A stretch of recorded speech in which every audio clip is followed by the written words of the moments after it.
ধর্মবিশ্বাস আর ধর্মীয় অনুশাসন অটুট রেখেও ক্রিকেট খেলা যায়, সেটাই আরেকবার দেখিয়ে দিলেন মঈন আলী ও আদিল রশিদ। টি-20 বিশ্বকাপ জয়ের পর ট্রফি নিয়ে উদযাপন করছিল ইংল্যান্ড দল। তারই এক পর্যায়ে শ্যাম্পেনের ফোয়ারও ছোটানো হয়। যত দামি হোক না কেন, শ্যাম্পেইনে তো অ্যালকোহল আছে, যা ইসলামে নিষিদ্ধ। তাই এই উদযাপনের সময় সরে যান মঈন ও রশিদ। শ্যাম্পেইনের ছিপি খুলে বোতল ঝাঁকানোর আগেই অবশ্য অধিনায়ক জস বাটলার মঈন ও রশিদকে জানিয়েছিলেন দুজনকে সরে যাওয়ার জন্য যথেষ্ট সময় দেন অধিনায়ক। যদিও এই ঘটনায় মিশ্র প্রতিক্রিয়া দেখাচ্ছে নেটিজেনরা। মাত্রই কদিন আগে পাকিস্তানকে হারিয়ে বিশ্বকাপ জিতেছে ইংল্যান্ড, যেটি তাদের দ্বিতীয় টি-20 বিশ্বকাপ ট্রফি। অল্প পুঁজি পেলেও বেশ লম্বা সময় ধরে পাকিস্তানের বোলাররা জান লড়িয়ে দিয়ে খেলেছিলেন। পরে বেন স্টোকস ব্যাট হাতে একাই টানেন দলকে। অবশ্য ফাইনাল ও টুর্নামেন্টের সেরা খেলোয়াড় হয়েছে স্যাম কারান। বিশ্বকাপ জয়ের পর পুরস্কার বিতরণী হয়। প্রথমে পাকিস্তান দলকে মেডেল পরিয়ে দেওয়া হয়, এরপর সোনার মেডেল পান ইংল্যান্ড দলের প্রত্যেকে। মেডেল পরানোর পর ইংল্যান্ড দলকে বিজয়ীর মঞ্চে তোলা হয়।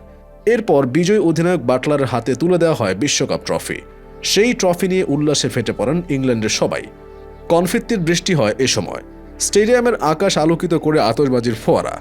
কাপ নিয়ে মঞ্চে উদযাপন শেষে চ্যাম্পিয়ন লেখা কাটআউটের সামনে দাঁড়িয়ে ছবি তুলতে যান ইংল্যান্ডের খেলোয়াড়েরা।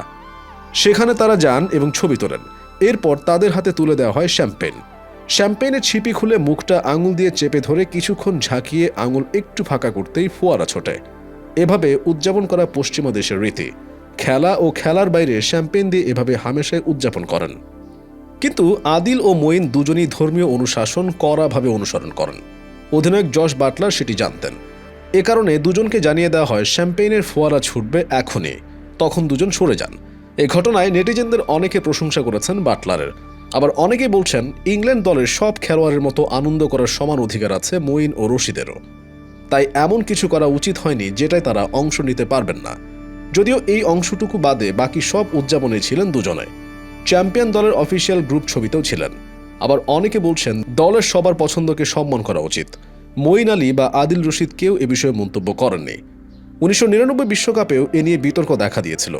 ইংল্যান্ডে অনুষ্ঠিত সে আসরে ম্যান অফ দ্য ম্যাচকে একটা শ্যাম্পেইনের বোতল উপহার দেওয়া হতো। যদিও অনেক মুসলিম ক্রিকেটার শ্যাম্পেইনের বোতলের বদলে শাহরুখ উপহার নিয়েছেন। দক্ষিণ আফ্রিকা দলেও হাসি মামলাকে সমস্যার মুখে পড়তে হয়েছিল। দক্ষিণ আফ্রিকা দলের জার্সি স্পন্সর করে অ্যালকোহল প্রস্তুতকারী এক প্রতিষ্ঠান। জার্সিতে তাদের নাম লেখা ছিল। আমলা সেই নামের লোগোর ওপরে টেপ দিয়ে ঢেকে খেলতে নামতেন।